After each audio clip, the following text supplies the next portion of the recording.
Hey everybody, and welcome to the Casual Shenanigans Gaming Podcast. I am one of your hosts, Jeremiah, also known as Germ Gaming with a J, and this week I am joined by Dave. Hey guys, I am Dave, and I can barely hear anything tonight. I'm also known as Evil Viking 13 on the YouTubes. I'm Joel, but you can call me Wilson. My name is James. I have to say I've been a long-time fan of the show. I'm very glad to be able to join you guys tonight. Thank you, James, for joining us tonight. all the way from sunny wherever you are. Quite so. All right, so without any further ado, let's hop into the show. We've got a great show for you guys tonight. Let me just bring up my topics list. I can just add that in later. I've got good crowd noises. Okay, so 2012 just ended recently. By the time you're listening to this, very recently. And we want to talk about the games that came out this year because no other news outlet or podcast ever does that. This is a wholly original idea where we talk about things that happened in 2012. But anyway, we're still going to do it. First, I want to go around in a circle. Imagine we're all sitting together holding hands around a campfire. And let's go around in a circle. Joel, we're just sitting around a campfire in DayZ. Very manly-like. It's pouring rain. We're sharing a can of beans. And we have guns. We have guns. Sharing a can of beans. Cars. No, I have my own can of beans, thank you very much. But not the sardines, because I hate the sardines. Yeah, Joel can have the sardines. I'd rather starve. I don't like Joel. Okay, so our first thing is, let's talk about what each of your biggest gaming surprise of 2012 is. Preferably PC gaming surprise, but if for some reason you really enjoyed Halo or something and want to talk about it, that's fine. So, Dave, why don't you start us off? Actually, I'm going to let Joel go first, because my answer is super obvious, and yeah, Joel, you go first. Okay. I was definitely going to say DayZ because I actually discovered it. I discovered it before Dave, actually. It's true. So, it is true. Yeah, I think that was probably the biggest, especially PC thing. What was the surprise about it? Like, what did you find surprising? That it was actually fun after you were able to figure out how to join a game. Okay, well, I guess Walking Simulator of 2012. I should just jump in with mine then, because mine is also DayZ. Wow, what a surprise. No, what I found surprising was even though it was like impossible to join a game, it's extremely hard to install before DayZ Commander came out. Even though it's terribly optimized and runs terribly on brand new hardware and old hardware alike. Even though the entire premise of the game is basically a sandbox with absolutely no events going on in it, and all you're supposed to do is wander around and not die. Like, even given all of that, it was actually one of the most intense and most fun games. And I think what is also a big surprise for me is very rarely in games very rarely are games a real commentary on culture. You know, they might try to be in the story or something, but I think very rarely do they actually do that. And what I thought was very interesting about DayZ was when we all started playing it, like late May, early June, whenever we all started playing together. People were still pretty friendly. Like, occasionally you'd read online people complaining that a bandit killed them or something like that. But for the most part, people were surprised when they got killed by a bandit, and they were, they had lots of good interactions with people. And it seems over time, everyone's trust has just been beaten and shot and stabbed and clubbed all the way down to nothing. And now we all just run around murdering each other on the slightest whimsy just to stay alive and get more food. So I don't know. What do you guys think about that? Or for entertainment. Dave, that's yours. Well, the murder thing was always there for me. Is Dave still here? Hello? He's in the cloud somewhere. Okay, I'll answer for it. It's funny. My microphone was muted. There he is. Why was your microphone? He had so much to say. He got stabbed. Screw you, computer. I hate you. It's not true. I'm sorry. Okay, Dave? What was the question? I'm just going to take it for Dave. All right, I don't know if you were listening to the If we're last talking 2 about minutes. murder, then we just need to ask Joel. The last 2 minutes of what I was talking about, I guess you weren't listening to any of that. Thank you for being as invested into this podcast as the rest of us. Joel, take it away. I do what I can. Well, definitely from the start when we played, everyone seemed to be semi-friendly. You just wouldn't shoot right on sight. But definitely as the mod kind of opened up and became more popular and more people bought it, there was a bazillion hackers or scripters or whatever. And they really started to ruin the game because people knew that, if you spent 7 hours running from just the coast just to find a pistol or a can of beans, that you were going to die by some random hacker most people just started shooting people because it's like, why waste 6 hours of your life trying to survive when some hacker would just come in and ruin the game for you? And so hopefully when the standalone comes out, that's going to fix a lot so that people are going to be more just friendly or not shoot on sight, and he'll create some more fun scenarios. Okay, it's truth time here, though, Joel. Okay, we need to Wait, rewind. Don't. No, here Don't, we go, Dave, Joel. don't. The day that Joel discovered DayZ and leaned over the cubicle wall to tell me all about it, I kid you not, he's like, hey, we should try out tonight. And his eyes got really big, and the next words out of his mouth were, hey, you know what we should do? We should find a gun and like some food and lay the food out in the middle of the road, wait for someone to come up and get it, and then shoot him in the back. Like, he hadn't even downloaded the game yet. He's already planning out his murder simulations. And that, folks, is the truth.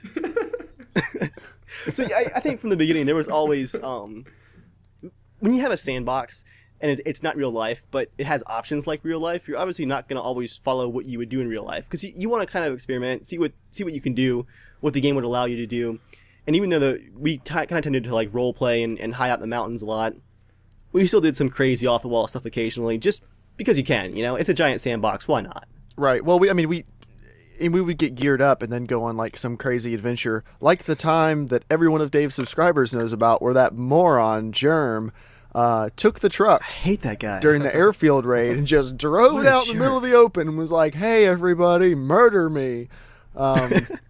You know, sometimes we would just get really crazy like that. But most of the time, we just kind of stuck to the background until I would say probably like 2 months ago. We pretty much decided we were just ready to own the island or own Conquer. Shanaris. Yeah.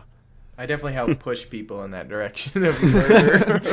Constantly. Because I started getting annoyed with it because you jump in the game in 2 hours you would do nothing but run just to catch up with someone. Exactly. That was like, a huge problem. I was like, as soon as I meet up with anybody with a gun, they're dead. I'm like, I'm shooting. I'm not taking chances. I was like, I want to have fun. How would you guys feel? Because the standalone, of course, you want it to be, you want it to preserve what made DayZ so great, but how would you feel about having some sort of very limited use spawn on friend thing? Like you can use it once a day or something. I think maybe there'd checkpoints, not like the exact location of a friend. I think it'd A be checkpoint, really cool. that would be good. I think it'd be really cool that if, let's say, the first time you spawn in the game, you could be anywhere. But if once you meet up with someone, you could kind of like, I guess, I don't know, like somehow you could get like a earn your trust type of thing, that the next time if you die, you can respawn within a mile or two near them, somewhere that's maybe a 10-minute walk, but nothing like a 40-minute or an hour walk to them. That would be nice. That way, like if you die in a fight and you spawn back in, you can't spawn back in quick enough to help your friend out, but you spawn back in so you can run in their direction. So unless they're still fighting like 10 minutes from now, you might be able to help. But other than that, it's just so you guys don't have to wait for an hour or 2 hours. Or sometimes what we did, we just gave up. Like if one of us spawned on the coast. Yeah. Yeah. Just kill me.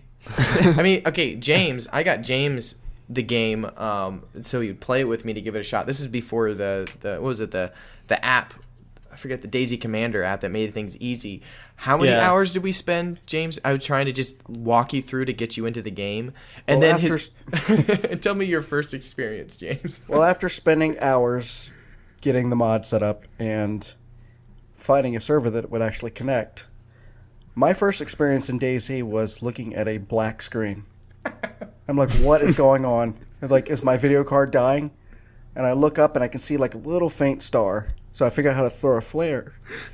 And so I'm just standing around this flare like, okay, if someone shoots me, at least, I know someone's out there. But that was my first experience. Just standing around a takes flare desolation waiting. to a new level. He was just running through the forest, complete pitch dark. I'm like, oh, there's some train tracks. I'll just run along that. And, Well, I mean, if you don't have anywhere to go, does it matter what direction you head? When you're running into dark matter. But, things got better after my first experience. The next time I played, I got killed by a guy with an axe when I had a gun. I saw him fall from the distance, so I was like, oh, let me get away from that guy. I tell James, I was like, run away from the guy. So most of my first experiences, I would affectionately call the game running, waiting for Joel. But it was fun after that. Well, most of mine were like, Dave and Joel and I and Chris, we'd play, and then we'd log out, and I'd log in like the next day and be like, all right, Dave, where are you? Ready to go? And he's like, oh, well, I ran up the coast and I found a truck and I'm trying to repair it, and now I'm like an hour and a half away from you. But there's all this stuff I'm trying to do. So here, why don't you come and meet up with me? And I'm like, I want to play Battlefield. Have fun. Yeah, I know. We'd log in. So I think that's why it wouldn't be too bad to actually, if you die, you can spawn near them fairly close. But I mean, if you're not dead yet, then you're kind of on your own. So you can't like respawn if you're still alive. Or I think another cool feature would be setting up camps. Like anywhere you set up a camp, you can spawn back there. Because like all the people are going to obviously try to set up camps by the Northwest Airfield and stuff, and those are just going to get picked clean and destroyed. So, I don't think you have to worry too much about people spamming the system necessarily. Everyone's just going to do what we did and find a really nice secluded place they don't think people are going to come to. Because think about it, if every time we respawn, if we could just go immediately to camp, that would be awesome. That'd be cool. It could almost have even just a slight delay. Like you can't just instantly warp to it, but it takes like a minute to travel or something. Ooh, so that would be a cool feature if it could just run you there really fast. So you still could, like, someone could still shoot you. Yeah, exactly. You guys have lost me now. I think that a cool feature would be to be able to carry all your friends in your backpack when they drop out if they don't die, and then when they spawn, they're just hanging out in your backpack. So you can set traps for people that are just kind of wandering along. Look, there's a lonely guy. Oh wait, he's actually 30 guys. So James, imagine someone like looting Joel's body, like, wait, evil Viking, germ, what's all this crap in the backpack? Don't be silly. None of us are getting into Joel's backpack. How did he get 60 rifles? Yeah. I will ride with Dave or Chris. I will not ride with Joel. I would not ride with me. You would not have green eggs and ham. So, James, what was your biggest gaming surprise of 2012? My biggest gaming surprise, I would say, was Kingdoms of Amalur: Reckoning. Okay. It came out. I didn't really know much about it. It looked a little Fable-ish, so I bought it, and it wasn't like an amazing game to me, but it just had so much questing that I just couldn't stop questing. 80, 90 hours into it, I'm like, wow, this is actually a pretty big game. It might actually be decent. It's like I'm hoping this thing would end because it sucks so bad. Oh well, I guess I'll keep questing. I mean, it wasn't bad. It felt like Fable. Fable's kind of taken a downturn. In my opinion. So you can't die. Follow the glowing dots on the ground. Everything's fun. Yay. Okay. So yeah, that would be my surprise. All right, now this should be fun. What was your biggest PC gaming disappointment of 2012? Joel, you can go first. Assassin's Creed 3. It was. I was so excited for it because I loved 1, 2, Brotherhood, and Assassin's Creed Revelations. Revelations was definitely the best game. But this one looked amazing. The potential looked awesome. But after probably like 7 hours into the game, you finally get out of the tutorial.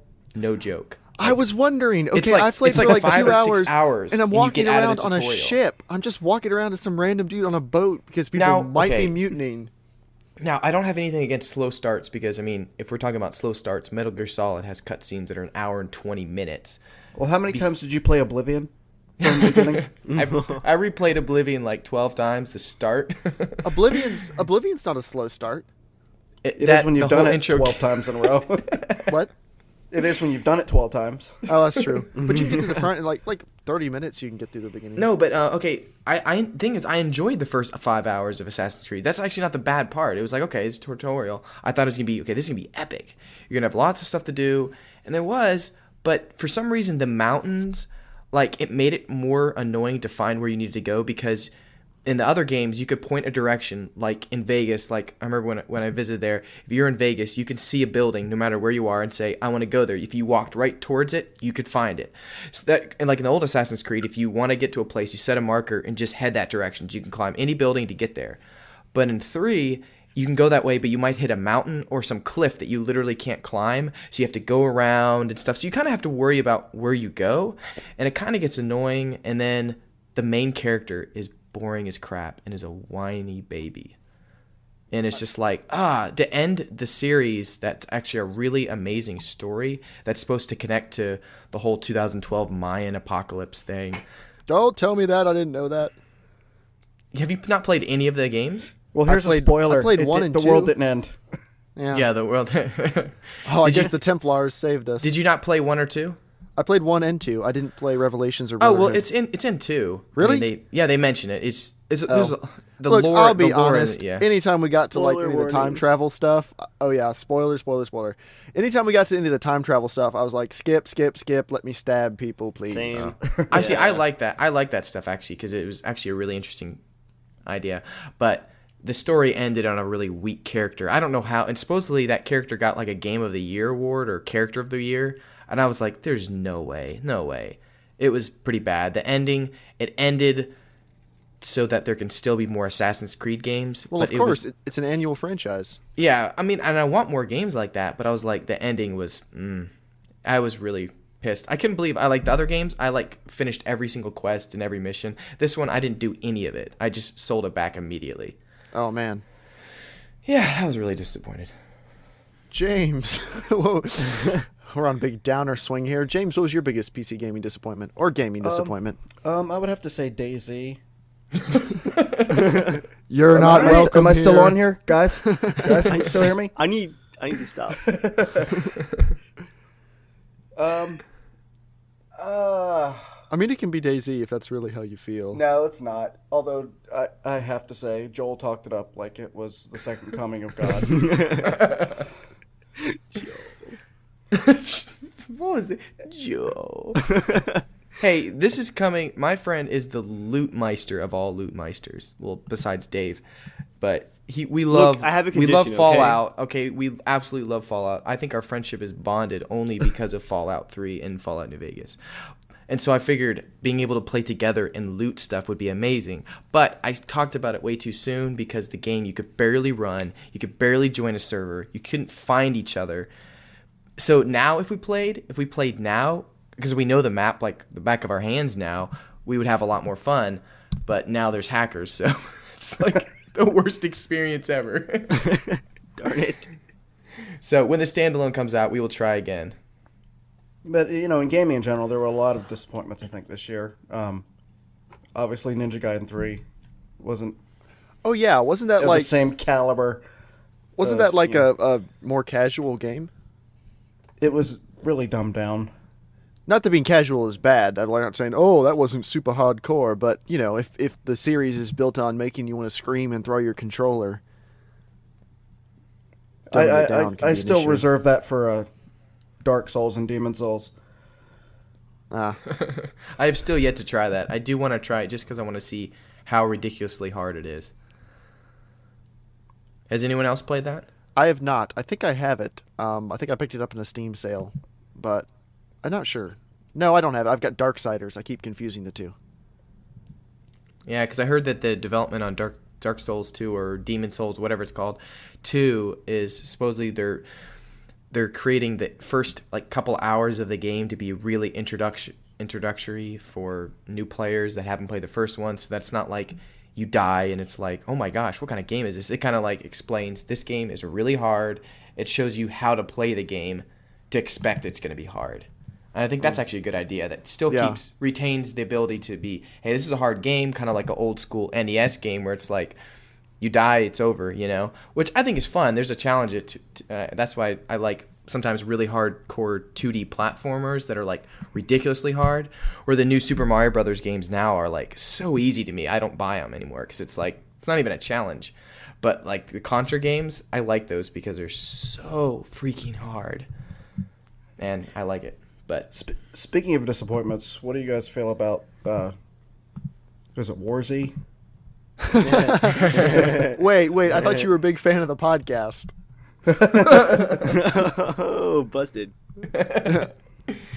I mean, not to put you on the spot or anything, but have you listened to the last couple episodes? No, I've heard many good things about them No, it's fine. from the same person that said that DayZ was the best game that Percentage-wise, Has ever been most of the incarnated. people in the world have not listened to the podcast, so that's okay. Definitely go back and listen to them. That will tell you everything you need to know about the War Z. It's basically, we desperately try to keep a foaming Dave chained to his leash while he keeps trying to come off the hilt and tear people to pieces. Something that Dave will probably like, actually, I think it was just a couple hours ago, the War Z, I guess, servers got hacked and DDoSed or whatever. All the login issues are getting screwed up right now. And all 8 players were affected. Although to sum it up, although it is kind of sad for the people that did pay for it because they don't have a game that they do like playing. But I just dropped a link into the chat for the Skype call. Just to sum it up, on the last podcast, the thumbnail I used is actually just a gigantic War Z logo on fire. So that basically sums it up. I think I mentioned Hindenburg a few times. Flaming disaster or something. Yeah, like that. it didn't go well. Now, Dave, what is your biggest disappointment of the year besides the War Z? You can't say that because everyone's heard you talk about that over and over now. So you got to pick a new one. Yeah, I actually wasn't going to. Just okay. to cover the War Z, just to start out with. No. It's not this. Fine. What was it? Was the question the surprise disappointment of the year? Was that the question? Just disappointment. I mean, if it was a disappointment, it was probably a surprise. a disappointment would be something that you probably are looking forward to, but was a disappointment. Yeah, see, that's just it. I was skeptical of the War Z all along. I really wasn't surprised that it was horrible. That wasn't a surprise. Actually, the game that I was really disappointed with, and it wasn't even because of the game, was actually Medal of Honor Warfighter. Man, EA really dropped the ball on that one. The game needed about maybe a month and a half of just polishing, and it would have been super, super solid. As it is, it's a great game. The multiplayer is solid. It's a lot of fun. The single player has its hot and cold moments. It's a little too scripted, but then you have one really awesome mission that looks great and it's kind of unique, and then it's back to shooting the respawning enemies Call of Duty style. But I feel like it's one of those games that was just a little more polished and some more attention from the publisher, not the developers. If they just gotten more time, it would have been so much better. Mm-hmm. Okay, well that makes sense. Now, do you think the game deserved the really, really low score most outlets gave it? I mean, it was getting 4.5s out of 10 or 40%, 50%. Do you think those are deserved? I really don't think so. I mean, I actually paid $35 for it, and I've got my money's worth. I really enjoyed it. I haven't finished the campaign quite yet. I'm about 2/3 of the way through, just because the missions are, one good mission and one kind of average mission. But I'd give the game a solid, at least 7 out of 10. Okay. Going So by PC Gamer's scale, where a 7 isn't a bad game. It's just, it's decent. So if it was ever going to be on sale on Steam, which isn't going to happen, it would be worth picking up when it got down to $5. Yeah, I'd pay $15 for it, honestly, just for the Okay. campaign, if you're just into the single-player stuff. Yeah, I'm not going to buy it on Origin, I'll be honest. well, every once in a while they give stuff away for free on there. So That's what I heard. I remember last time that happened. What did I don't even remember what I got. Let me bring up Origin. I jumped in there and I grabbed something. There wasn't anything I really, really wanted. Is that because of just a problem with their servers, or they're just free games? I'm not no, sure. they Coupon messed up on the issues. code. Something with the code. Yeah, Yeah. it gave you $20 off or something, but they made it work for all games, so you could get $20 off a $20 game. It was something like that. I forget exactly what it was. It was just a dumb mistake. I got Dragon no Age minimum. 2. I played Dragon Age 2 for 2 hours, then I was done, and I've not played it since. I've gotten a few free games, just one from the code, but I've gotten for free on Origin. I've gotten, let's see, Battlefield 1942. I got Dead Space 2 for free. I got Dragon Age for free. I got Need for Speed Undercover. That was the coupon game I got for free. There's so many games you're not going to play, Dave. I've played 2 But of those they're at free. least briefly, and then But you say, but they're for free. Yeah, it's obligatory. Yeah, I mean, I figure I just add them in my library. I'll probably never play Battlefield 1942 again, but just the fact that I have it and I could go play it if I wanted to. I mean, that's basically thumbnail what looks Steam pretty. sales work for. I just bought Rage, okay, on a Steam sale. When on earth am I ever going to play Rage again?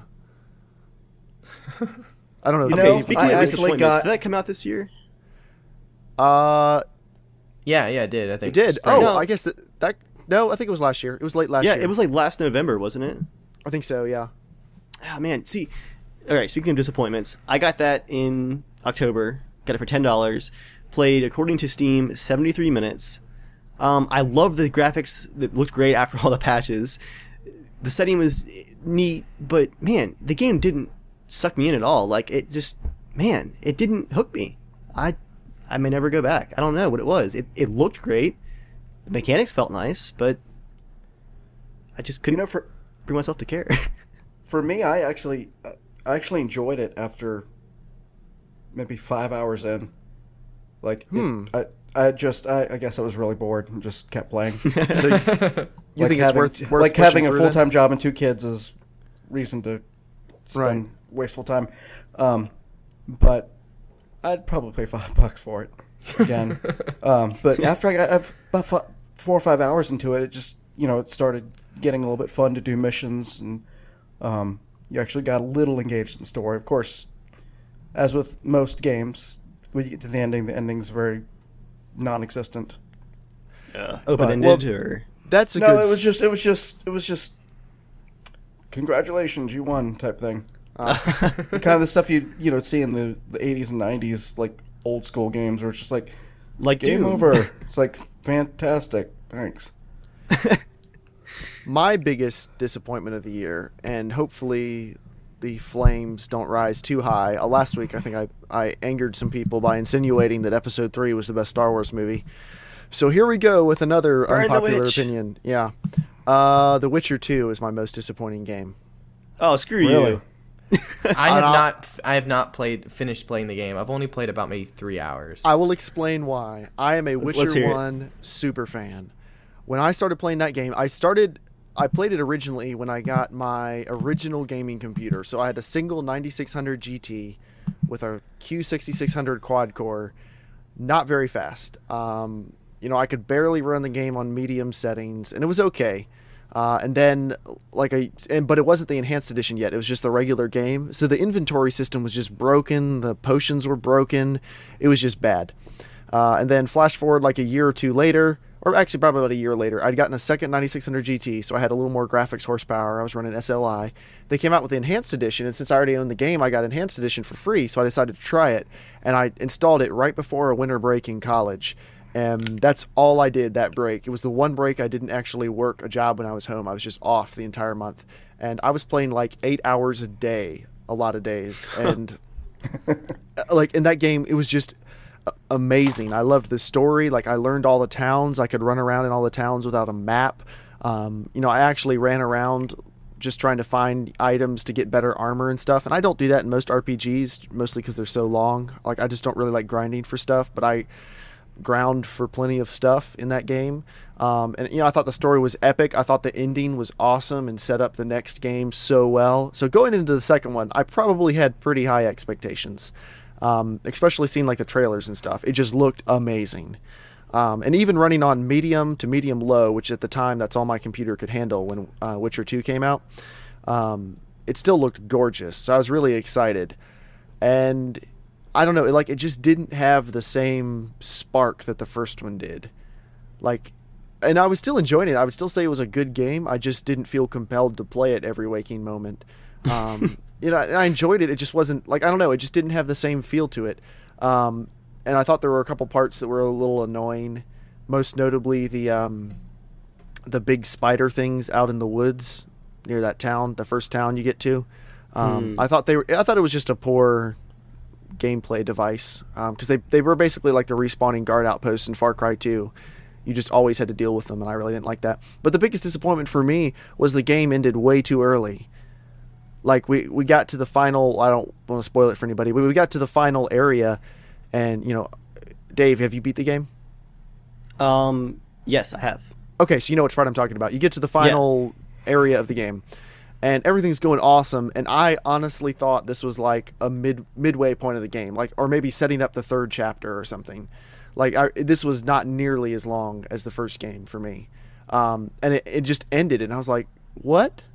I felt betrayed by the game because that it didn't even feel that epic. I don't know, compared to the ending of the first game, which I thought was one of the best RPG endings I've ever played. I thought the second one was just really a letdown. Man, I feel like an idiot now because I can't remember how the first one ended, and I don't want to ask on the air because if you guys haven't played The Witcher 1, you need to play it. It's yeah, definitely play The Witcher 1. Oh, man. I actually played about 10 hours of The Witcher 1.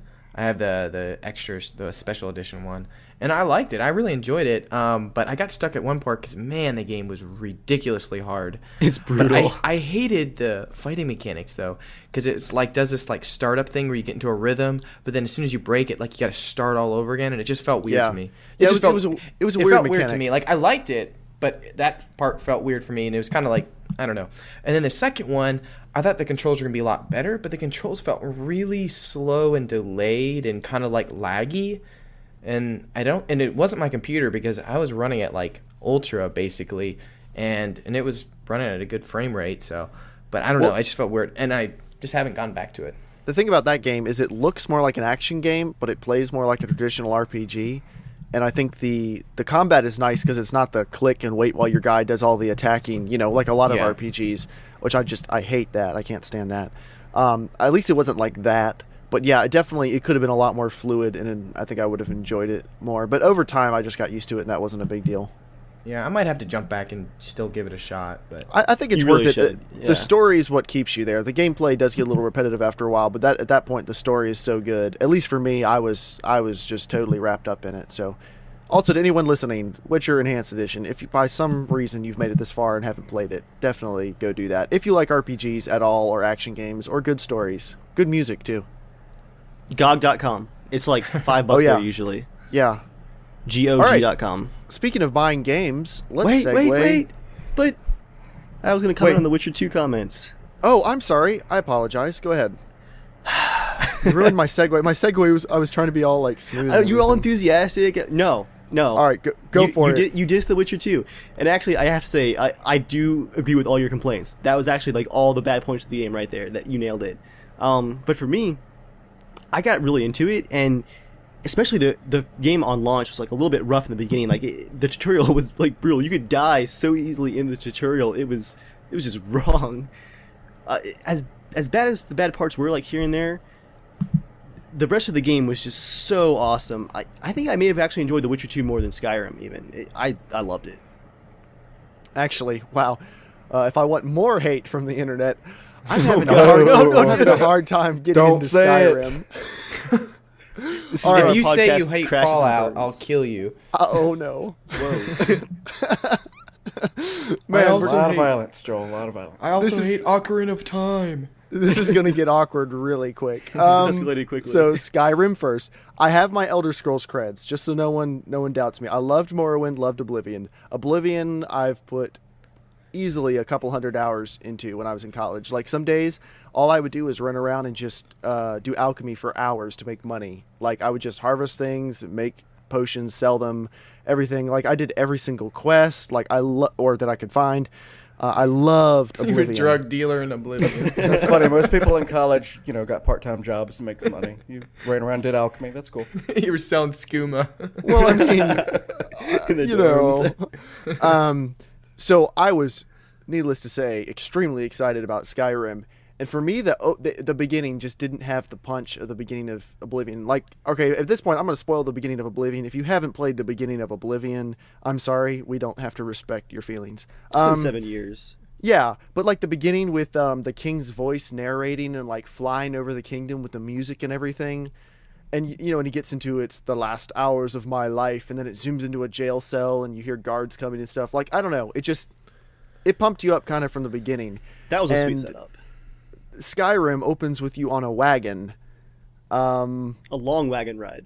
A long wagon ride. Like an 8-minute wagon ride. With no music. I think music would have helped the wagon ride. It was kind of awkward, actually, now that you pointed it out. It's like yeah, silence. It was. And then when that dragon attacks, we're spoiling the beginning of Skyrim, but again, you should have played it. And in case you didn't know, yeah, there are dragons in the game. Spoilers, dragons. But the dragon attacks, and it's like the most scripted escape sequence possible. Like Call of Duty doesn't have escape sequences that scripted. Hey, well, it does show you all the brand new mechanics of the new Skyrim, where Oblivion didn't have like sprint. Teaching people how to jump. Yeah, because no one will ever figure out how to do that on their own. So I don't know. Like, I'm about 5 hours into it now. I've mistakenly turned myself into a werewolf. You're only 5 hours in and you're a werewolf? Yup. That's Oh, impressive. dude, that you part have of town. you have such a long quest to be able to become not a werewolf if you want to. Nah, yeah, I was I'll gonna just- say that. you're I'll just stay screwed. as a werewolf. I don't care. But I am enjoying Skyrim so far, but it's not like Oblivion where I was just sucked in. Now on to Fallout, since you brought it up. Oh crap! It's getting really quiet in here. All right, here's the thing. I thought the beginning of Fallout 3 was really great. Like the vault, the mechanics of you being born and everything, growing up in the vault. Like I was really into all that. Once you get out into the wasteland, I played like 3 hours, and then I don't know what happened. Like I just kind of stopped playing, and I'm not sure. Like I've never picked it up again. I hear New Vegas is better than Fallout 3, Yes. It's a better introduction, I think. but I Like, just haven't gone to back and done it. Every getting sale, into playing that type every of time game. I see it for like $5, I'm like, maybe this time. But then I look at my games catalog, and I'm like, not yet. The biggest So thing I think I will go back and play it. It just didn't suck me in like I thought it would. it was another friend of mine at work. I gave him Fallout 3, and he's never played any type of game before like that. And so what I told him, I said, set the game on easy. I was like, first because the shooting mechanics are really, bad, Right. and you have to use VATS all the time. But I'd said set it on easy so that basically any enemy you encounter, you're basically going to be able to kill. Because if you die a bunch right at the start of playing Fallout 3, which that happens, and if you're not the kind of person to stay in the game at all, the game's going to kind of be ruined for you. Because Right. you're going to die so much. Because the first thing I did in Fallout 3 was go to this like supermarket and get mugged by like a bunch of raiders. And I forgot to save from the entrance of the vault. So I like lost like 3 hours. Oh. Oh. And then you lost your game save. Exactly. And your hard All drive right. died. Like that was last week. Can I segue yet? Are we good for segue? If I you're don't know. gonna ride one. You kind of dissed. We had some Fallout dissing. Yeah, Move on. everyone in the comments on Dave's channel mostly. Just leave your thoughts on what a terrible person I am, and I will look forward to reading those later. Does that include us? You can if you want, but Oh, okay. I'm I sure don't Joel's have gonna to. jump in there with some "I hate yous." James, your podcast feed might not make it onto the recording, and people just wonder who we're talking to the whole time. Just keep it in mind. I mean, it's up to you. Like, no big deal. All right, so the Steam sale has been going on for almost 2 weeks now. We briefly touched on it in the last podcast. So, what does everyone think? How has this sale been? I feel like I have every game already. There hasn't been many games that I've wanted to buy, really. Yeah. Literally, I think the only game I really wanted to buy was probably Borderlands. And, Did you get Borderlands? I need people to play Borderlands with. and Dishonored. I have Borderlands on PS3 because that's what James has. So What? I got it because we could play together. Okay, well, Dave, if you pick And I up know Dave wasn't Borderlands going to 2 get it because I know he would love it, but he probably just won't get into it. So I'd just be playing it single player. Sorry, Jeremiah. Borderlands 2 is on my list of games that I would probably enjoy, but I know that I will never have time to get into. Okay, Therefore, listeners, it's on my list. let's talk about this with the listeners, because you're one of the few people I know who actually look. They're going to be hating on me enough. Let's just balance it out. My turn. Oh, do you want to tell your side? No, I want the hate. Bring it. Bring it. Okay. So Dave is one of the few people I've ever met where he has just decided that there are certain game franchises he's just not going to have the time to play. So instead of saying, I'd like to play this, maybe someday I'll get to play this, or even me being fair and saying, That's Fallout really 3 wasn't that true. great, but I'll try it. Dave's like, you know what? I'm just never going to play the Mass Effect franchise. The Mass Effect franchise. One of the best franchises in the past 5 years on any platform. And Dave's like, don't have time. It's not even that long of a game. Each of them's probably only like 20 hours. Dave, can you please look up on your Steam how many hours you put into DayZ? Please can you tell everyone about that? And say, I won't have time for Mass Effect. Seeing I've already posted this on Reddit, I guess I really had no reason not to mention it here. This does count my time in the Arma 2 OA campaign and co-op and all the Arma 2 stuff. So minus 20 hours. Yeah, actually, it's take about 20 hours off this. But according to Steam, I have played. Here, I'll just give you the DayZ hours. I'll go ahead and take the Arma off the top. Okay. According to Steam, I've played approximately 475 hours of DayZ. Exactly. I stopped actually, playing Battlefield for like a month and a half in the summer, like entirely. When Mass Effect 2 and Mass Effect 1 were on sale, in the Steam sale a couple days ago, I was very tempted to gift them to you, just to so you could feel bad if you didn't play them. Okay. Like, Is it time for my Jeremiah defense gave yet? them to me. Go for it. There is a system. I promise there's a system. Part of it is there's certain franchises that don't really catch my eye, and yet I also kind of look into them a little bit. When I'm looking at these bigger series that I know are going to be going on forever, and they're probably going to be revived multiple times, I also look at how much time these games take. Mass Effect is a pretty big series. And here's the thing. I actually own the original Mass Effect, and according to Steam, I played 7 hours of the original Mass Effect. And I just couldn't get into it. I picked it up and sat it down, I think, 3 different times, played about 2 hours each time, like really tried to get into it. It just didn't click with me. One, I think, is definitely the weakest. It's the strongest in its lore and everything, and if you like RPGs, it's probably the strongest RPG. But if you like fun, I think the second one's probably the strongest. I don't play games for fun. What's wrong with you? And the intro, I play DayZ.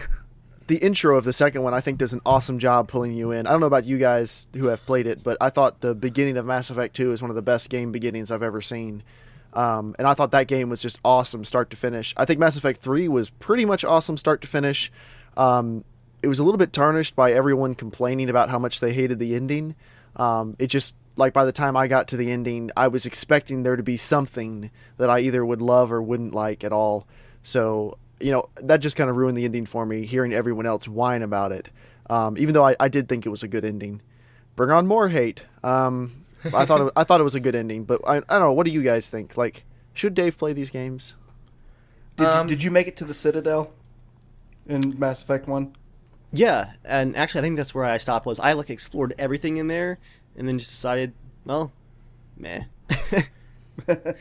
I don't know. I mean, I kind of agree with Dave. I think, I give props to certain people that can actually hang in on a game that they don't like for a couple hours to eventually like it.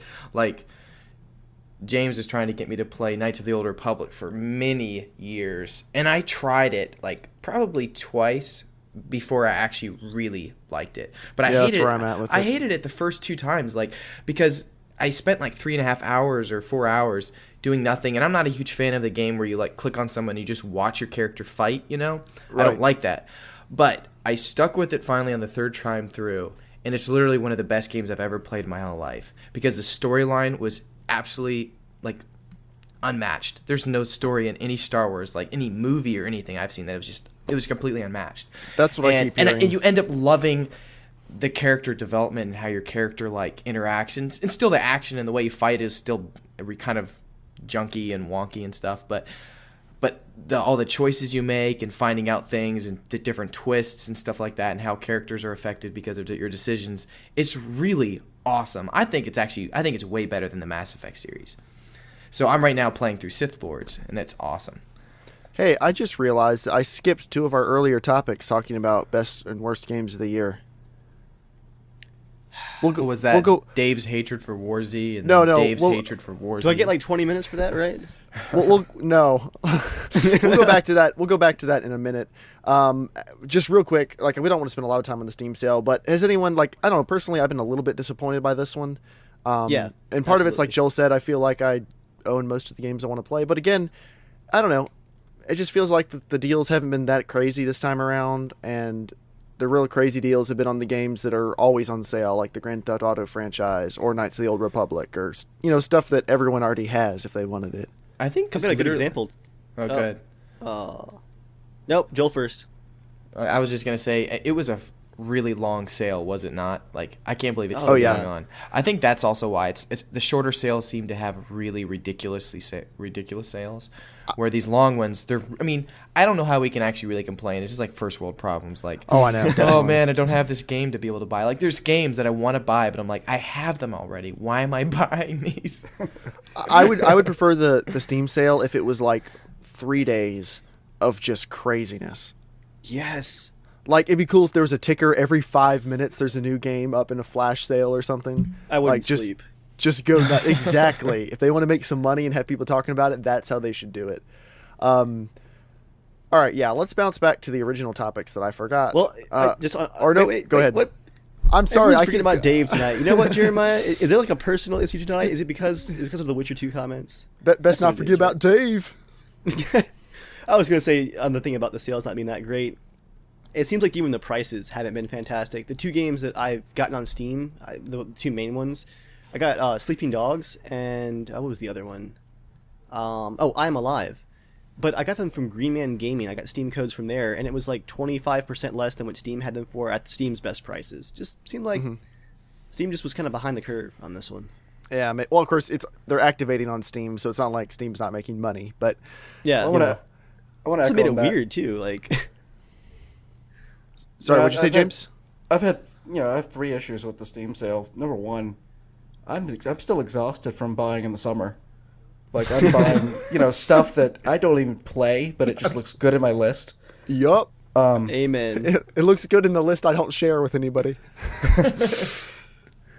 So I don't have any Steam friends, but that's okay. I can look at it and then buy her. Wait, what's your Steam name? We can have everyone who listens to this add you. It's you.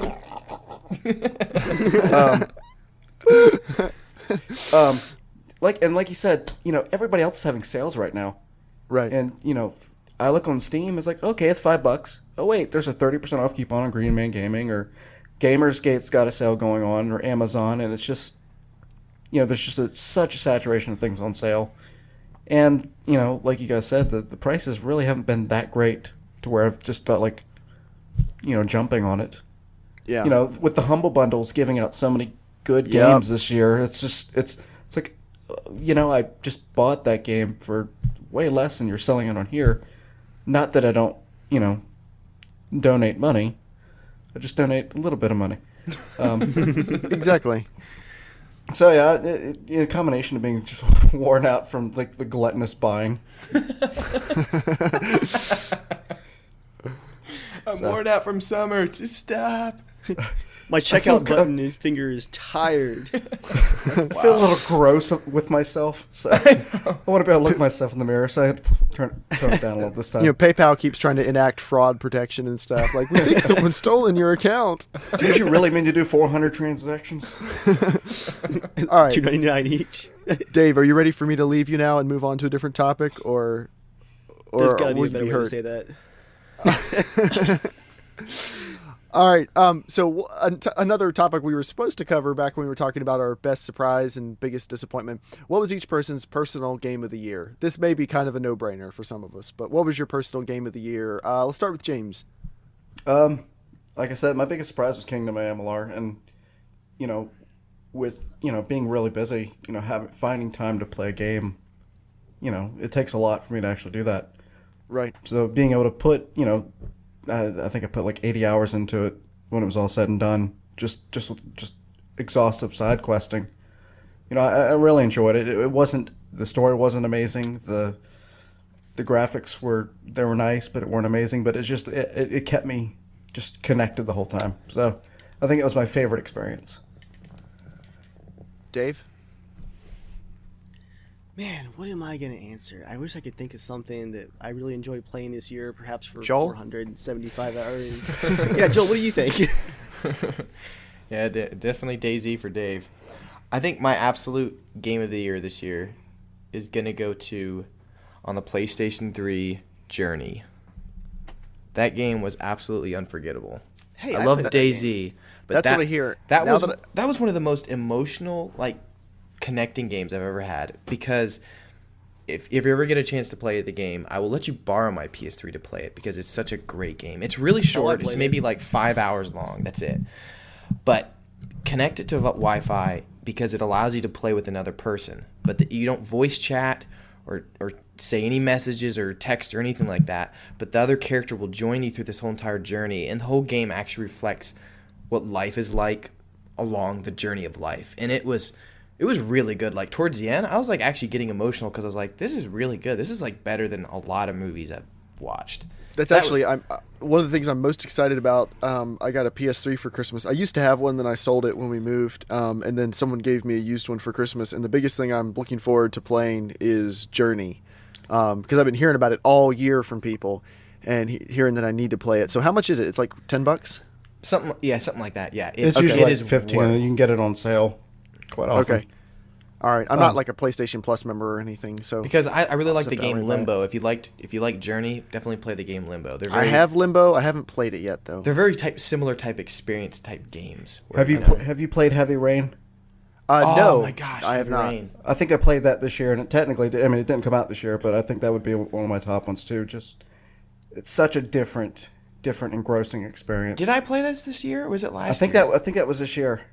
Was it this year? When did you no, get your no, PS3? no. It was definitely fall last year. That's why. Definitely, Jeremiah, pick that game up. Heavy Rain. Oh my gosh, that game right. is one of the best games ever too. Like, amazing. Based And on it's- your recommendation, I will play it. It's a game that your wife can actually watch too, because it's like watching a TV show, like a really heavy like drama TV show. Because the way it is, Getting it's really sexist in here. I know. I'm saying like You know, your wife, someone who can't play video games. No, that's not what I mean. She's not She busy can't play, but cooking she or can I'm just saying cooking it's for you. it's not boring watching like someone like just playing only Okay. Battlefield 3, where it's Right, only fun right. if you're playing. But this one, it's not so much a game as more of like it's like an interaction type of game, kind of like the Walking Dead game. Oh yeah, that's another one of my, I think, favorites this year. I haven't Did you played play it. The I was- Walking Dead? I was hoping Yeah. it was going to hit like $5 Did you on play the all Steam through sale. 5 of them? I've played through 3 of them. I just entered the episode 3 because I bought 2 of them because Xbox had a really cheap sale on, so I got 2 of them, but I yet to buy the 5th one. But that's a great game as well. But Journey, top game this year, and then Heavy Rain. I feel like I played last fall, but I'm just sliding that one in too. So, Dave, would it be fair to say that DayZ was your game of the year? Actually, you know what? I'm gonna cheat. I'm gonna say that DayZ Dave. was my mod of the year. Dave? Someone's hacking his computer again. Every that- time I go to check on the DxTory recording, it mutes my microphone. I have no idea why. Yeah, actually, if I can cheat a little bit, I'm gonna say that DayZ was my mod of the year because it technically wasn't a game. I can do that, right? Oh, my gosh. All right. Yeah, whatever. You can What do a way to whatever get you want. 2 in. I do what I want. You're the famous one on here. You're our starlet. You can do whatever you want. I'm pretty much your internet child. famous, but not. I'm gonna have to say my game of the year is gonna have to go to Far Cry 3 because I've played 30 hours in a week. Yeah. Wow. I would say Far Cry 3 is definitely mine too. And that could have been my surprise of the year because I was like at E3 last year they showed the one like 5-minute segment that looked pretty cool, but it looked very scripted, and it is when you get to it in the game. It's very scripted, and they said, at the press conference, Ubisoft was trying to pump it up like, this is the surprise of the show. This is the most amazing game. Oh my yeah, gosh. I could care less. I And- remember yeah. like I don't even care. Yeah, I was like, all right, yeah, Far Cry 3. I liked Far Cry 2. I'm sure I'll play it, but game of the year, I don't think so. And then all the previews and stuff I've seen for it, like I got a little more excited. I was like, yeah, this looks pretty good. It looks like they fixed a lot of the things I didn't like about Far Cry 2. And then when it came out and every reviewer was saying, hey guys, this is actually really amazing. And I wouldn't have bought it immediately. But actually I bought a video card and it came with a code for it. So I started playing it much sooner than I play most games when they release. And I was glad I was able to play it that soon because I was able to play it at the same time many other people were. So you can have like that, that really awesome sense of discovery and talking about it with people who are also playing it. It's not like, when you play a 5-year-old game and you're like, hey guys, has anyone ever played Half-Life 2? What'd you guys think of Half-Life 2? Wasn't that a cool game? It's not like that. People are actually playing it right now, so you can talk about it with them. And yeah, Far Cry 3 is definitely my game of the year because I was just flat out blown away by how much better it was than I thought it was going to be. And how awesome it turned out to be. I've beaten the game and I'm going back on a second playthrough now. I'm going to do a video series where I try to take out each outpost in the most ridiculous, outlandish way possible. So starting out, I had to start pretty small. I just started with a flare gun, which I did not know the flare gun started fires because I never used it in the regular game. So I like just shooting people with the flare gun and lighting them on fire as they run around and scream. My kind of man. Let's get dark quickly. All right, and then the last topic for that is what game are you most looking forward to in 2013? Dave? Why were you even asking me these questions? Well, that's why I said it with such resignation in my voice. You could just Well, use the same guys- WAV file and keep adding it just to different parts. It's just the same thing over. I like DayZ. I like DayZ. Hi guys, I'm Dave, and I like DayZ. I'm actually pretty excited about the new Call of Duty coming out next year. Did anyone believe that at all? Your soul was taken over by the demons. Sorry, I got distracted there. I was F5ing the DayZ dev blog again. As you've mentioned once or twice before. Yeah, I'm pretty excited about standalone because I was telling Joel today. Apparently, Dave doesn't know how an RSS feed works. But I like that personal connection. Like I'm like peering in the window, like creeping on them inappropriately. What you guys working on over there? But yeah, I'm really excited for DayZ because that's what I was telling Joel earlier today. Like I felt like the mod, the community kind of collapsed at really the height of when it was really getting awesome. Like everyone was getting to know the game really well. The patches were getting even better, and then the hacking started, and the whole thing just fell apart. And then of course Rocket changed his focus over to the standalone. And there was just so much like potential that never really came together, and everyone's kind of stopped playing it now, and we're just playing the waiting game. So when it comes out, the amount of awesomeness is probably going to be mind-blowing. I would hope so. All right, James, what's your game you're most looking forward to? Well, I'm going to start out with my fantasy list and say Fallout 4. Ooh, yes. Any good game on the Vita? You bought a Vita? No, I did not. Oh, I've wanted to buy one, but you're waiting for a game that'll be waiting worth for that buying one a good Vita game. for. Waiting for Fallout to actually come out on the Vita. Same goes for the Wii U. You're just a collector of fine artifacts, aren't you? You just want that shiny new thing. Well, here. This is my gaming buying philosophy. I don't buy it when it's brand new unless I really, really want it. I usually wait till it like drops in the $5 range and then just buy all the old games. Right. So what's new for me is 2 or 3 years old for everybody else. Okay. Well, is there a game you're looking forward to playing in 2013? Maybe something you've got on your list that you've been meaning to get to. Like me, I just started Skyrim after more than a year after it came out. You know, I have started Skyrim twice, and I'm ashamed to admit that I haven't been able to get into it either, and I'm hoping to, actually enjoy that game this year. Do you have it on the PC or the PS3? I have it on the PS3. Oh, okay. Well, the best thing about it on the PC was I was able to install some mods that made the UI actually work correctly. And that greatly improved my experience, being able to like sort things in my menu, and yeah. I don't know what you guys are all complaining about. Like, I don't collect anything. I don't loot barely anything in that game. You're doing it wrong. You guys are like stealing goblets, cups, baskets. Hey, those are worth money. I can sell the bread for 1 gold. And that wooden bowl might be worth something. I spent $50 getting out of jail, but it was worth it. No, usually what I do, you go to jail? Wuss. I don't go to jail. I just get death penalties put on my head. My problem is normally like I'll be flying down a table in Skyrim, just like grabbing everything on it, and I'll pick up like forks, bowls, flowers. And just like steal. You monster! Actually, never coming over to my house. Actually, I'm playing as days of rapid fire. I'm playing as a hooded dark elf with like war paint on his face, wearing like dark robes. And so I just run around being evil. The only weapons I use so far are dual-wielding fire. You're a dark elf, so you have to be evil? That's racist. I'm a dragon. I'm a dragon. Well, What was it, Dave? Didn't we read this article about some guy who's playing the game as completely friendly? Like, he doesn't kill anybody or anything. He doesn't do any magic or anything. He literally he plays just an ordinary like civilian. That's it. It's called wandering in the woods. Yeah, it was hilarious. Like he just what does he do? Like regular jobs, right? Well, yeah, he does that too, but he also ranked up like the suppression magic spell. So whenever he got ambushed, he'd just like distract them and like suppress them and make them happy, and then just like run away really fast. It was hilarious. I thought that article was pretty funny because it's like the most boring life ever. He was like a smith. But he was the first one to do it. All right, Joel, what are you looking forward to most in 2013? Oh my gosh. Definitely starting out with fantasy list, Half-Life 3. There it is. Speaking of which, everyone, there's a Twitter account you should be following. It's called Is Half-Life 3 Out Yet? Every couple days they just tweet the word no. But you need to follow it. So when it comes out, you'll be the first to know. So is Half-Life 3 out yet? Go follow them on Twitter. I'm doing that right now. I should do that.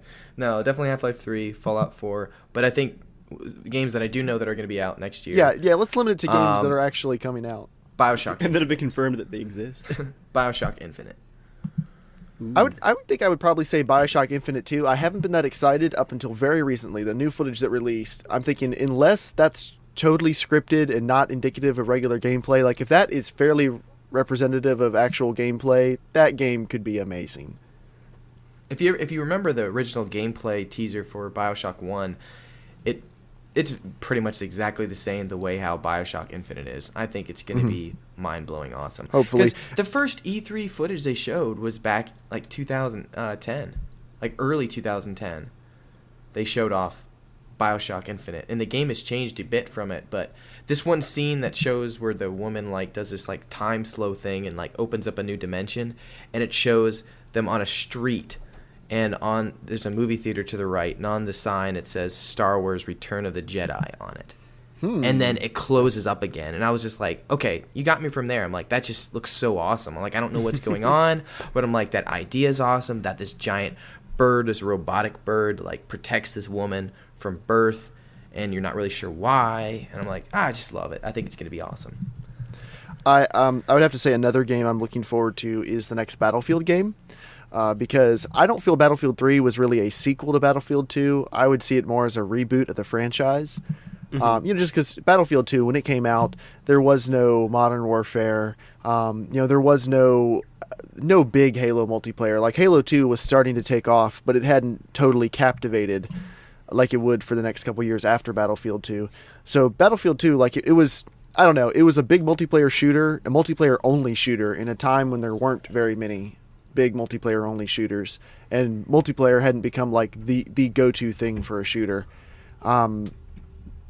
except for like Counter-Strike and stuff, but Counter-Strike, Quake, whatever. But so I don't see Battlefield 3 as a sequel to Battlefield 2. I see it as kind of a reboot of the franchise, and I am really hopeful that the next Battlefield, they will take everything about Battlefield 3 that's good, and there's a lot really good about it. I think, and we can talk about it. We should probably wait to talk about it until the last DLC comes out, but I would venture that it's the best Battlefield game.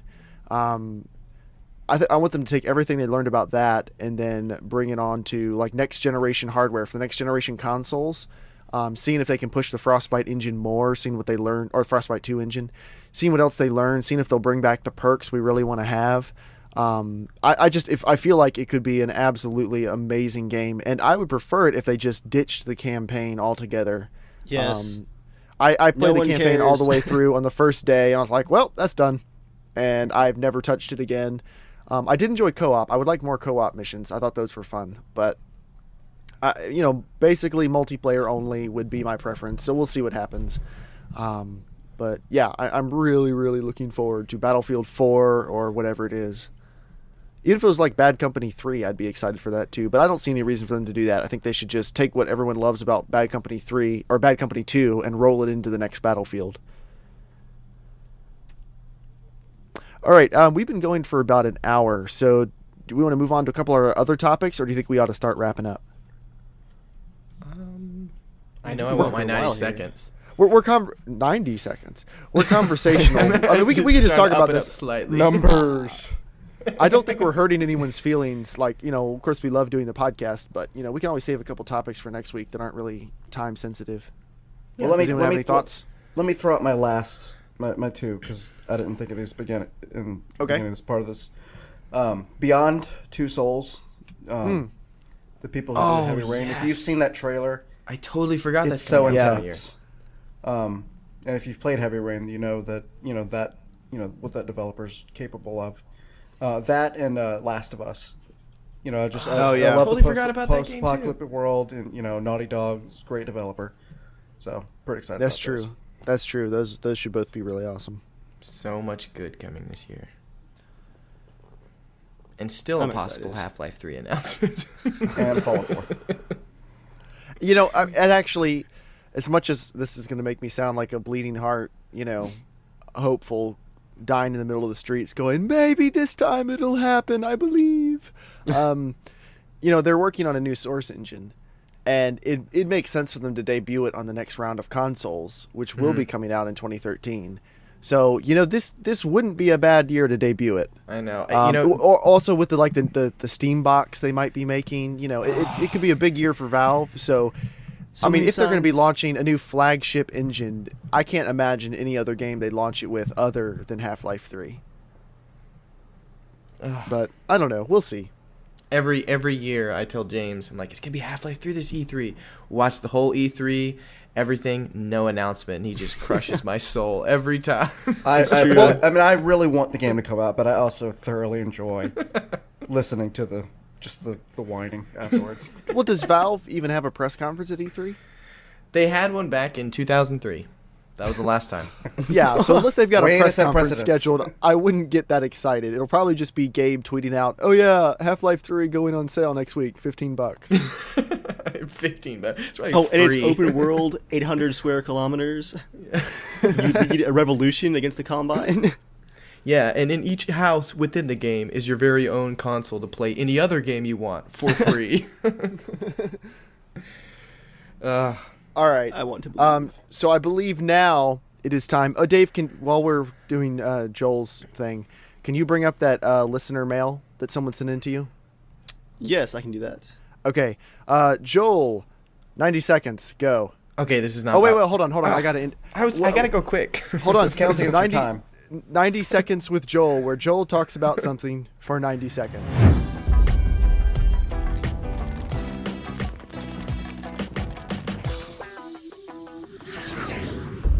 Okay, so I was really excited about this. I got this on Blu-ray for Christmas. I'd seen the movie just once, and I absolutely loved it. I thought it was amazing. Great ending. I got Dark Knight Rises on Blu-ray. I finally watched it for the second time. This has never happened to me before. Any movie I really love. I hated it with a passion. I thought it was the worst piece of crap. The second time I watched it. Watch it another time. The fighting. I've seen it 4 Looks like my times. 90 seconds is up. Look at the fighting. I still have seconds. I still have time. Dude, the fighting is crap. When you have these shots agree. going over these giant crowd scenes, I mean, I'm attention to detail, but I'm looking at people on the sides in the crowds, and they're like fake fighting it. Like it like lazy. No, It looks I agree. bad. I thought that, the thing is, in There none were of the so Batman many. movies, Hey, this is my 90 seconds. I'm sorry, There were I'm sorry. so many cliche. Well, your 90 seconds sucks, so... There were so many cliche lines of like, "What's your master plan, Bane?" Blah blah blah. I was like, oh my gosh, it just made me cringe. Wait, I haven't seen it yet. Don't spoil everything. I'm not spoiling anything, but literally. nope, you kind of have already spoiled some stuff. No, that's from the very start of the movie. Literally the start of the movie. No, you were talking. I'm not going to bring it up again in case. Okay. Good thing I wasn't paying okay. attention. Anyways, Just- but I just didn't like it at all. Like The Dark Knight was so much better than Dark Knight Rises. But I guess I had a lot of fun in the theater because it was booming and it was loud and it was like, oh, there's Batman and blah blah blah. But the second time, I was like, I will never watch the movie again. It was so bad. All right, could I counter? Go ahead. May I counter? The first time I saw it at midnight because I was all excited. I saw The Dark Knight at midnight. I was excited to see The Dark Knight because I liked Batman Begins, but I didn't know it was going to be this awesome. And like probably everyone else, I walked out of like the last 2 minutes of The Dark Knight is just like that's what cinema exists for. And I walked out of The Dark Knight going, I've just seen one of the best movies I will ever see in my life. And I went back and watched it 2 days later, and I've probably seen the movie like a dozen times. And I don't see movies more than a couple times. I like to let them just sit in my mind as good memories. But I've seen The Dark Knight tons. So I already had huge expectations going into The Dark Knight Rises. And then, so I saw it at midnight on a normal screen, not IMAX. And, about 20 minutes in, I was like, yeah, this is a little bit of a slow start. And then 40 minutes in, I was like, well, I guess he's going to dress up as Batman eventually. And then about an hour... Oh, sorry, Dave. I should really stop saying stuff. I wasn't enjoying it right now. I wasn't enjoying it as much as I thought I should be. Like, I almost felt guilty for not enjoying it as much as I thought I should.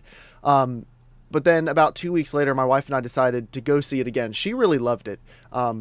But she's not as big of a comics fan and stuff. She likes the Dark Knight movies, but she wasn't as invested into the character itself. She just enjoys the movies. Yeah. So she suggested we go see it again. So we went and saw it again, and I decided that we should go see it in IMAX. And we have a really good IMAX in our area. Well, it's like an hour away, but so we went to see it there, and that and one other thing totally changed the movie for me. I read a 10,000 word essay on someone breaking down all the symbolism and stuff in The Dark Knight Rises and like everything that Nolan was trying to do, or that it appeared he was trying to do. And then I went and watched it again in IMAX. And in IMAX, like the differences in the way scenes are shot and the sound and everything is so much better than it was in the normal theater. It like transformed the movie for me. And reading about all the symbolism and everything, I almost feel like this should have been a 3-hour movie, or a 3.5-hour movie even. And just so Nolan would have had time to flesh out everything, because a lot of the stuff in that movie was just kind of glossed over for time's sake, because it was such a ambitious idea and such an ambitious plot line for a 2.5-hour movie. So, or 2 hours and 45 minutes. So I almost wish it was 3.5 hours, just so you'd have the time to unpack everything. And if it's going to be slow, that's fine, but like slow and just keep building and building and building to a crescendo. Because I really do like the movie. I agree it wasn't as good as The Dark Knight Rises or The Dark Knight. And I agree there are some issues with it as far as like the fighting. The fight choreography is pretty lame and stuff. But I don't know. I still really, really like it.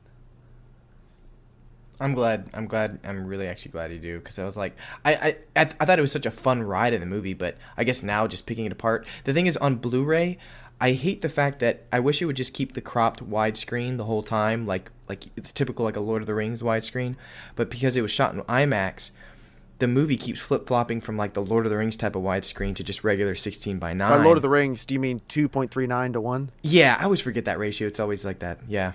I believe it. I believe that's the ratio. Yeah, I think you're right. Yeah. Anyways, it keeps flip-flopping back and forth between the IMAX and that. But the only thing that was really annoying, because when you're watching on Blu-ray, there's IMAX shots of just really simple things, of like a close-up shot of like Catwoman, not even like in her Catwoman like costume, like fighting, like just like doing really ordinary things, and then it'll cut to a regular widescreen, like regular 35mm film on other scenes, like right back to back, and I'm like, just save the IMAX for like the action or the really awesome stuff, but right, like they did in The Dark Knight. Yeah, but they did it a lot on bland shots actually, and you notice it more, especially at home, because I mean, if I was in IMAX and we saw The Hobbit in IMAX and we loved it, and so I don't know, there was just so many cliche lines and so many people like saving people's butts always at the last second, that I don't, for me as a filmmaker, just kind of like, oh, come on, what, always the last second, like, of course that's gonna happen. Yeah. I don't know, it was fun, but I definitely like Dark Knight better. There, I got it out. All right. As usual, that took way longer than 90 seconds, but that's okay, because yeah, who cares? Dave, are you ready with listener mail? Listener mail, yes. I got a few comments. I want to give a shout out first on Twitter to, let's see who this was, DTuber Joni, who offered me a Far Cry 3 code this morning, only 9 days too late. Hey, he still gets a shout out. He was nice enough to offer it up. Yeah, thanks for the offer. You're the man. You're just a little bit behind the curve. I'm 30 hours in. Yeah. But yeah, that was pretty awesome. We also have a letter here from on YouTube. It's from Zachariah1688. Not sure what that's a reference to. He says, glad to see you're all alive after the apocalypse. I just finished listening/watching episode 3 of the podcast, and my question is a two-parter. If Rocket is getting some burnout from developing DayZ, do you think he may take the same route as Notch from Minecraft and just hand off the development to a fellow team member? And if that does happen, who from either the development team or even an entirely other developer would you like to see take over? That is a really long sentence. Thanks, and just subbed on iTunes. Okay, let's wait, and he finishes up with America. Let's take the first part of that. The first part. What was the first part? Yeah, what was the first part? I was like, let's take the first part, and I was like, I don't remember what it was. It's like an 8-line sentence. He's asking about, his Rocket posted on Reddit basically just before Christmas about, he's just like totally burned out from trying to get the standalone out before Christmas and all that stuff. And he's saying, the question is, if he's getting burned out, do we think that he will do the same thing that Notch did and just pass the development off to someone else on the team entirely? Honestly, I don't know that much about how they're building DayZ. So I don't know how much the rest of you guys know. I don't feel like I can give a really informed opinion on it. But I do think, his life has totally changed in this past year. So, I mean, and who knows? Like, he seems to be very capable, but he may not have quite been ready to be thrust into the spotlight like this. So I can understand why he's feeling all this incredible stress and everything. So if he needs to pass off the development so that he can, just get some sleep at night and just be the public face of it, or if he would rather just be a code monkey and have someone else be the public face of the game, then that would be fine too. Like, whatever he wants to do, whatever he enjoys. And I'm guessing it's probably the coding and the designing, because that's how he started. If that's what he really enjoys, I'd like him to stick with that, because that's what he's good at. And if he doesn't like being the PR face or something, just hire somebody who's really, who can really represent the brand well, and just let them do that for him. Dave, I heard you're a big fan. Maybe Who?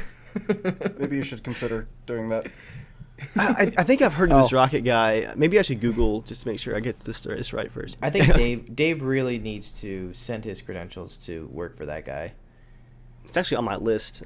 He would. Hey, Rocket, Dave will work for free, or for literally crackers. What? just don't send him to Greece. Oh gosh. I personally think that, I mean, I don't know too much about the Minecraft thing, but I have a feeling that Notch actually gave it away after many years of developing. Yeah, it wasn't. And it was so- after like 2 years, I think. I mean, Rocket is going to be making buku cash as soon as this comes out. So I have a feeling he wouldn't do anything of that sort to get rid of something that he created now, as of right now.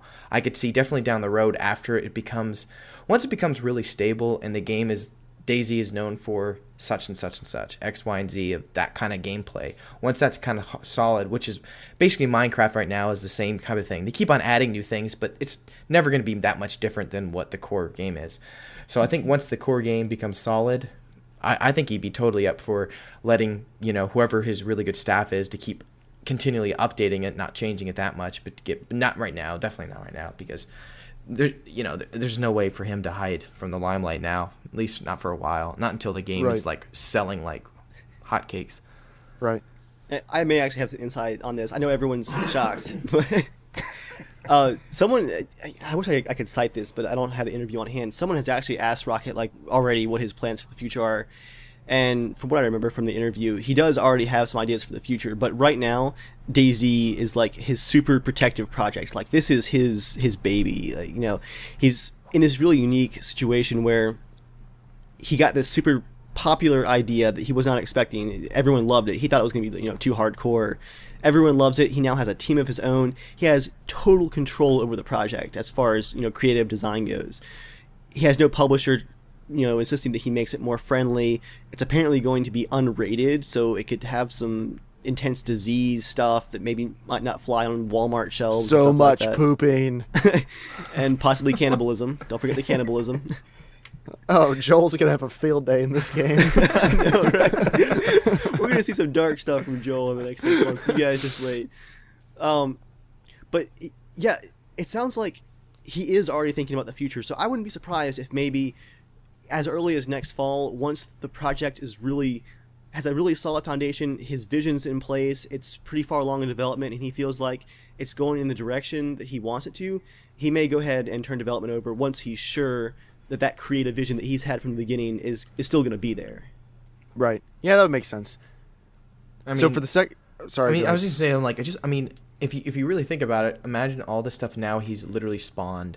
I mean, he's basically reinvigorated the idea of creating a actual online persistent shooter game. That's kind of basically the premise of this now. I mean, the gameplay is your survival, but I can't think of really many games that are just online persistent shooter games you can co-op with a friend that feels a lot like a single player type of game where there's not a zillion players roaming the map because it's gigantic. Yeah. But I mean, okay, so you have the War Z. I mean, that can make a game that people can play, and then Eventually. even James was just telling me yesterday that there's a Fallout 3 co-op mod that people are making, and they're actually working on it. I checked it on today, and that people are actually working on it now. Like, it's actually working on it. Where they stopped, I remember there was a mod being made for Fallout 3 2 years ago, and then it was like all big, but then it just flopped, and no one cared about it. But because of DayZ now, you're going to see a lot more people trying to do that. And even I was telling Dave today, like, if Far Cry 3, if those people get on their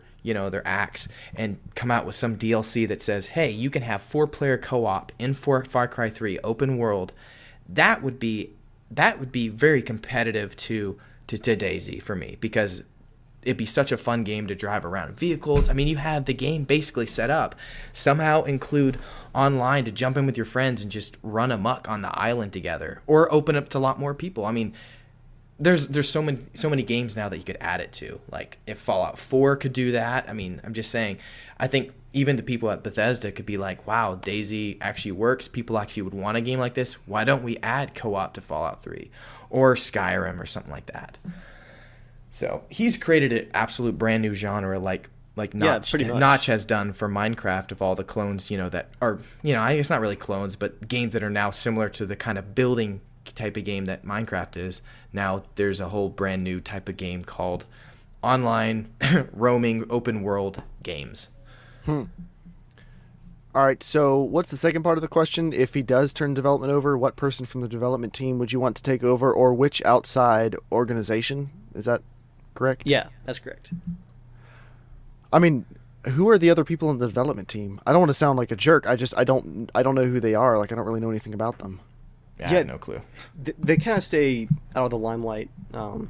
James, I think you know, right? You've played many hours. I did spend a lot of time on the server screen. Tabbed out, researching the developers. So we don't know another person, like one of the other developers. What about another company? What company would you like to see take it over? I mean, I think we can all agree EA is the best choice. And Bohemia is shut down. Let's get the people that worked on Far Cry 3 and Bethesda working together. Sweet. I feel like Bethesda is maybe the only other developer I would trust, just because like pretty much all they do is open world, and they do it really, really well. And they have a way of making open world quests that aren't literally, I need 10 toadstool caps for this potion I'm making. Would you, giant warrior sent down from heaven to rid this land of the pestilence, would you like to go collect these mushroom caps for me? You would. Here's a shiny nickel. Like, and James did in the Kingdom of Amalur for 8 hours.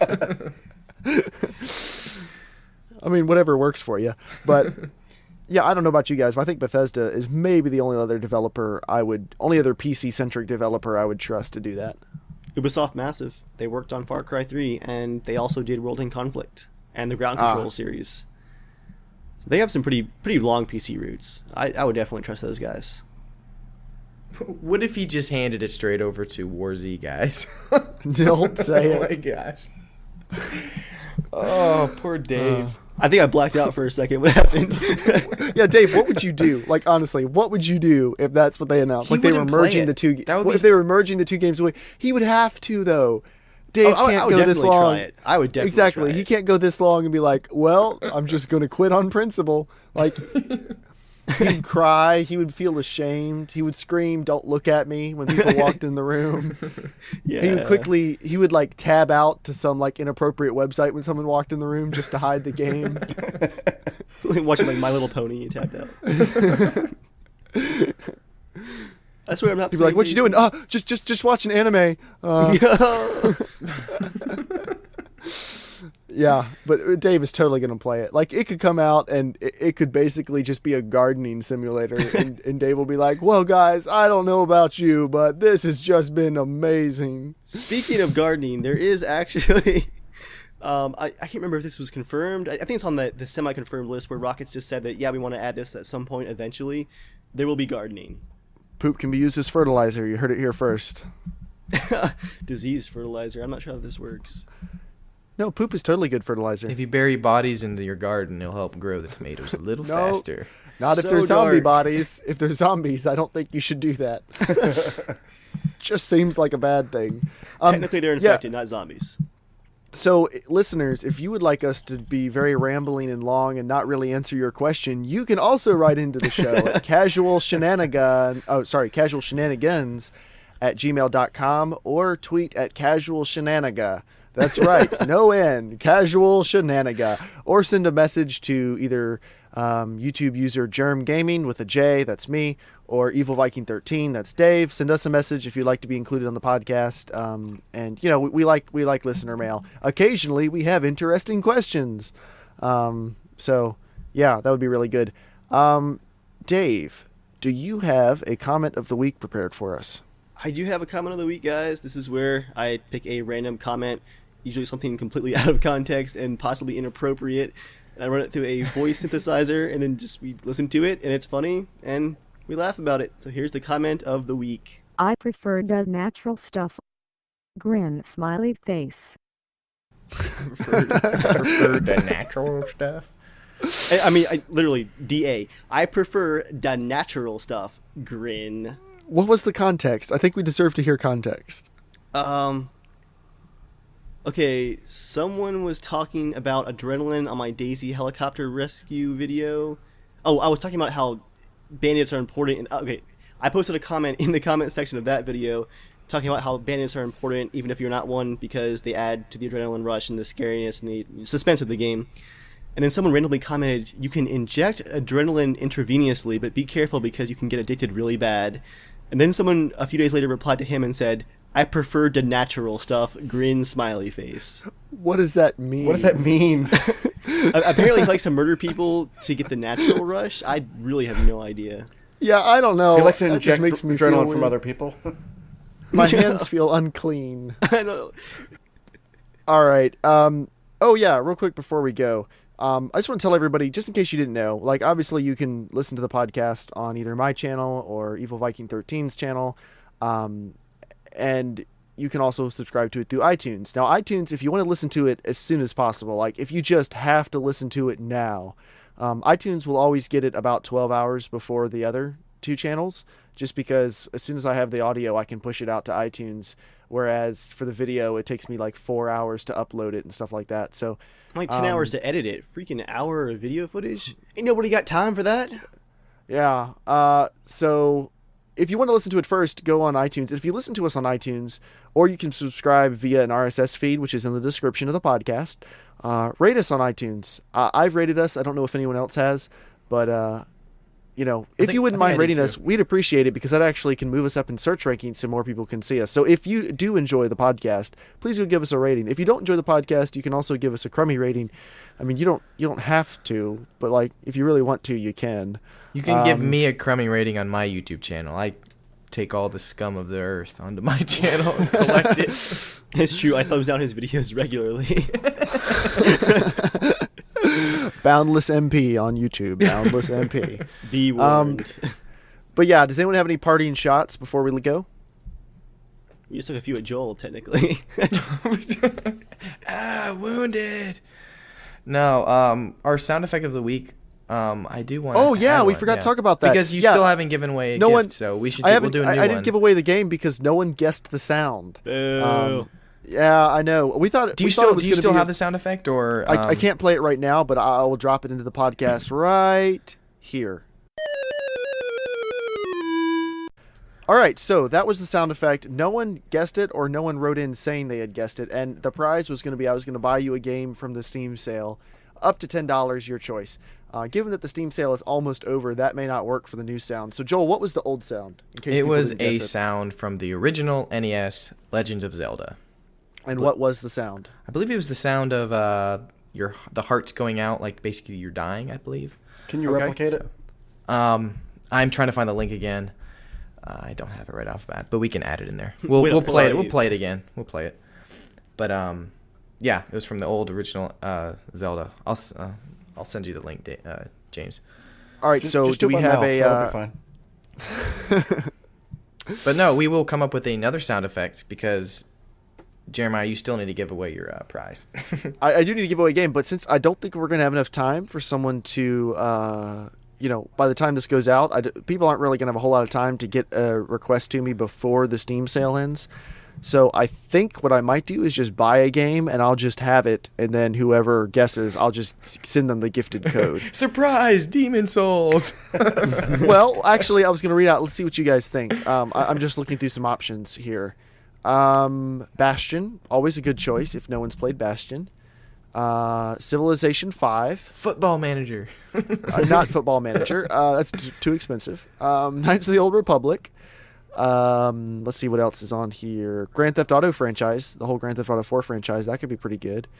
I mean, what do you guys think? Like, Yeah, you think Grand Theft Auto would be a good one. Or Bastion. I think Bastion would be a cool one. I've got a gift Okay. copy of Day of Defeat too.